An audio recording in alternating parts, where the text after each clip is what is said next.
হযরত সুহাইব মনে মনে মনে মনে তখনই দান্দা করেছেন, ইস, আমি যদি পৃথিবীর জমিনে, আমি যদি কোনোদিন আখিরি নবীর যদি আমি সাক্ষাৎ পেতাম, পৃথিবীর জমিনের ভিতরে আমি একজন ধন্য মানুষ হয়ে যেতাম। একবার সুবহানাল্লাহ জোরে বলেন।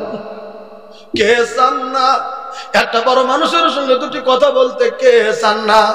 আমরা যদি শুনি ভাই গো, বলে মক্কার ইমাম চলে এসেছে কাটিহারে আব্দুর রহমান সুদাইস, আমরা জান দিতে যাবো, তাও যাবো তার সঙ্গে একটু মুসাফা করার জন্য। বলেন কথা ঠিক কি নয়? ভিড় লেগে যাবে। পুলিশরা কেমন করে রেখে দেয় আপনারা জানেন ভাই গো। মক্কাতুল মুকাররমা কাবা ঘরের সম্মুখে একটা পাথর আছে, পাথরটার নাম হাজরে আসওয়াদ, কালা পাথর। হাজরা আসওয়াদ আছে, ওই হাজরা আসওয়াদকে চুমু খাওয়ার জন্য যাইয়া কত মানুষ পৃথিবীর জমিনের ভিতরে কষ্টের উপর কষ্ট করে। আমি তো গত বছর গিয়েছিলাম ওই হাজরা আসওয়াদ চুমু খাওয়ার জন্য, দেখেছি তামসা দেখেছি, বা নিজেরা কত ঘুরেছি, দেখেছি কত কষ্টের উপর কষ্ট করে। আল্লাহর ইচ্ছায় আমি পরপর দুবার চুমু খাওয়ার ব্যবস্থা, আমরা তো মালকা মানুষ ছিল বলে হয়তো আল্লাহ শক্তি দিয়েছিলেন, কবুল করেছিলেন বলে সেটা কোনো বড় কথা নয়। চুমা না খেতে পারলেও কিছুই হবে না, কিন্তু মনের আশা থাকে গেলাম মক্কাতে, আমরা আল্লাহর কাছে কি করতে যাবো, হাজার হাজারটা চুমু খেতেই পারা যায়। তাহলে কত মানুষে আল্লাহকে পাওয়ার জন্য জান দিয়ে মেহনত করে। আপনারা মোবাইলে দেখে নিন হাজার হাজার পাওয়ার জন্য মানুষ কেমন করে। হযরত সুহাইব রুমি মনে মনে মনে মনে মনে মনে দান্দা, আমি যদি আখিরি নবীকে যদি কোনোদিন পাই গো, আমার দিলটা জমিনের ভিতরে ঠান্ডা হয়ে যাবে। তাই তিনি আজারবাইজান গিরিক থেকে, ওই গিরিকের দেশ থেকে 20 বছর দাসত্ব কাটানোর পরে ওখান থেকে তিনি দেশ ত্যাগ করে তিনি তার দাসীর বাড়ি থেকে তিনি পালিয়ে চলে যায় আল্লাহ রাব্বুল আলামিনের নবীকে পৃথিবীর জমিনের ভিতরে পাওয়ার জন্য। তিনি গিরিক থেকে পালিয়ে পালিয়ে পালিয়ে পালিয়ে যেতে যেতে যেতে যেতে যেতে যেতে যেতে তিনি মক্কায় চলে আসে। কোথায় চলে আসে বলেন? মক্কা। জোরে বলেন কোথায়? মক্কাতে চলে। ওই যে শুনছে খ্রিস্টান যাজকের কাছে যে মক্কায় আব্দুল্লাহর ছেলে মুহাম্মদ আখিরি নবী হবে, কোনদিন যদি আমি পাই, এই ধান্দা করে তিনি চলে আসছেন মক্কাতে। আচ্ছা, চলে আসছে ভালো কথা। একবার দাস কিন্তু যুবক, একদম টাটকা যুবক, 25 বছরের যুবক হযরত সুহাইব। 25 বছরের যুবক হযরত সুহাইব, 25 বছরের যুবক হযরত সুহাইব মক্কায় চলে আসলেন।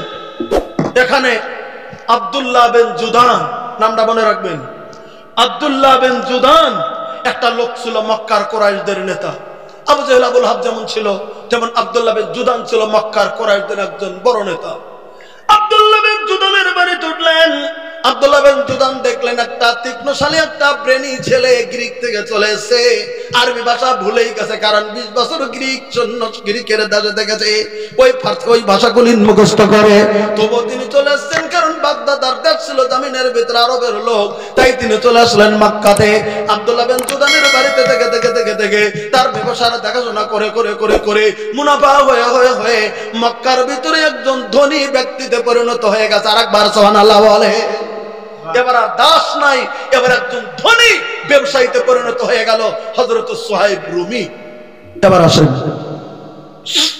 হযরত সুহাইব রুমি যখন ধনীতে পরিণত হয়ে যায়, ইন্দামের সময় আল্লাহ রাব্বুল আলামিনের নবীর কালিমার বাণী পৃথিবীর জমিনের ভিতরে ছড়তে শুরু হয়ে যায়। হযরত সুহাইব মিলাইতে শুরু করে দিলেন।